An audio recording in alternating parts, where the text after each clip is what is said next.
Hello everyone, so today I'm going to show you guys how to use my safe encryption tool named ZanyonLocker. So if you don't know, ZanyonLocker is a safe encryption tool made by me using AES security.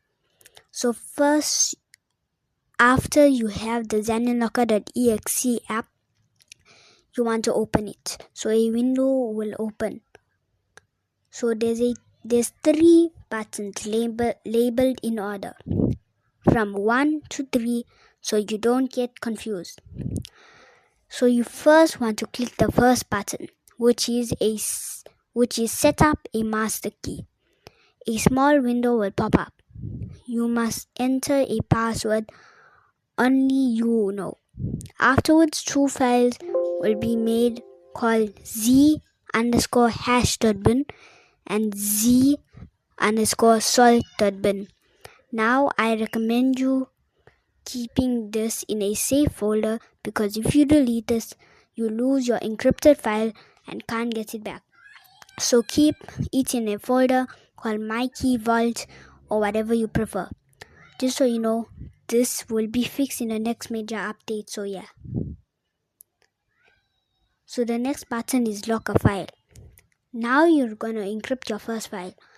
So when you press the button, it will ask for your password. Enter it. Then a file explorer window will pop up. You can pick any file or folder you want to encrypt. So I've got this file called secret.txt and I'm gonna show you guys how I'm gonna encrypt it. So next I'm gonna select that file and press open. Then the file will be encrypted and named secret.txt.zanyon. Now if you do try to double click to open this file and open it with Notepad, you will see this random string of letters. That letters is basically a string that only ZanyonLocker understands.